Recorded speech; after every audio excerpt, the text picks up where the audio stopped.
Hello बेटा, कैसी हो? बहुत दिन से तुमसे बात नहीं हुई, सोचा आज फोन कर लूं। हाँ माँ, मैं ठीक हूँ। मैं भी आपको बहुत याद कर रही थी। बेटा, कहीं मैंने तुम्हें डिस्टर्ब तो नहीं किया? तुम कुछ कर तो नहीं रही थी ना?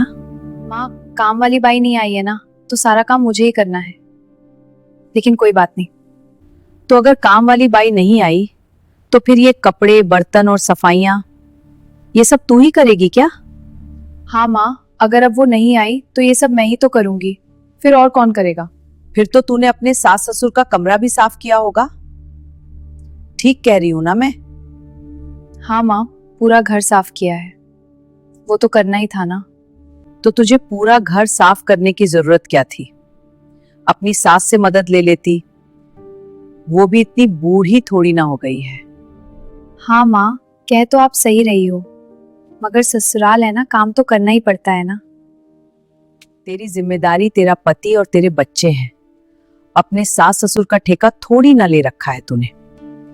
हाँ माँ, कह तो आप बिल्कुल सही रही हो।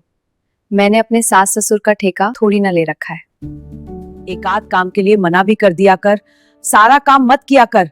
थोड़ी सी दोस्त जमा कर रख अपने ससुराल में। अच्छा चलो ठीक है माँ, अब फोन रखती हूँ, काम बहुत पड़ा है, ये भी आने वाले हैं ऑफिस से। अच्छा ठीक है, लेकिन जो मैंने कहा है ना उसे याद रखना, जरा गौर करना मेरी बात पर। हे भगवान, मेरी माँ भी ना कितनी बातें करती है, थकती नहीं है। तू अपनी माँ की कितनी बातें सुनती है।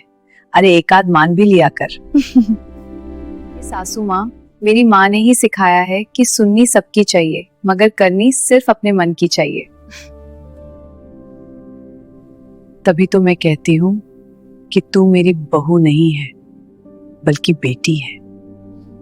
अगर तेरे जैसी बहू हर घर में हो ना, तो वो घर घर नहीं, स्वर्ग बन जाए। लोगों की सुनकर न बदलाकर औरत, वो तेरे घर में नहीं रहते, समझाकर औरत।